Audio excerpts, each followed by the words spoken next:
No one likes to talk about suicide, but a Nemaha County family says that's exactly why we need to. September is Suicide Awareness Month, an issue the Quigleys never imagined they'd experience so personally. In tonight's To Your Health, Chief Photojournalist Doug Brown and I saw how they're turning their pain into purpose. Messages dot the streets of Corning, Kansas and the Nemaha County countryside. You're tough, you're beautiful, all fulfilling a purpose. He was so full of life. He was the kid who was the daredevil. Damon Quigley was 13 years old. He loved sports. He wasn't afraid to try anything new. Yeah, he was a fixer.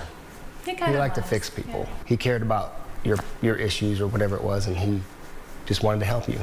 But Damon wasn't fixing himself. Bye, love you. Bye, love you too, Mom. Just an ordinary morning.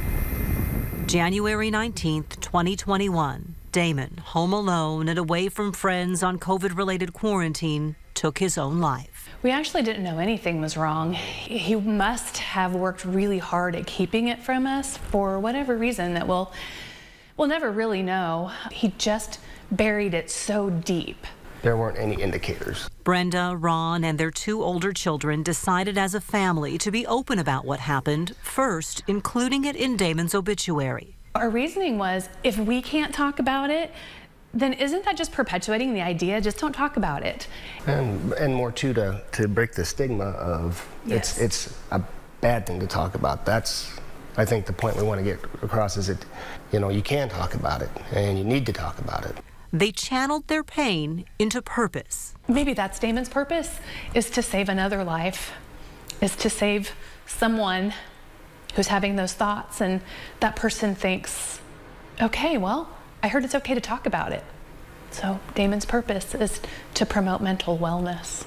Brenda started posting to Facebook with the hashtag Damon's Purpose. When they invited people to create signs with positive messages, their home overflowed. There were people like sitting on the floor. There were people outside. Hundreds of wristbands bear the message. It is okay to not be okay. And Centralia's school allowed them to make over a staircase, telling students, you are worthy, you are enough, you can rise above whatever demons you face.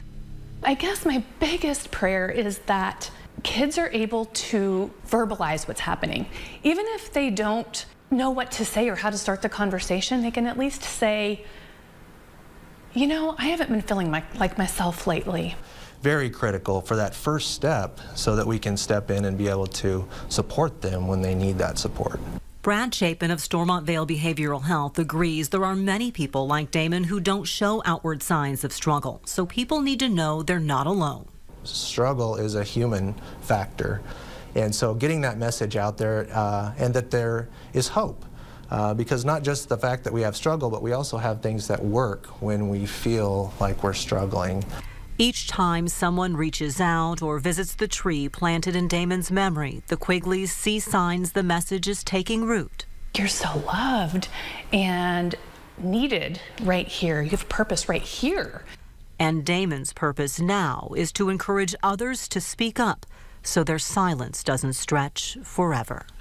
We would like for people to see that it's okay to not be okay, but it's not okay to suffer in silence. You have to reach out. If you or someone you know is struggling, you can call the Suicide Prevention Lifeline anytime, 24/7. That number right here, 800-273-8255. You also can support awareness efforts with the Shawnee County Suicide Prevention Coalition's 5K Run Walk. It is virtual, so you can do it anytime next week. I have that link and a lot more resources on the health page of WIBW.com.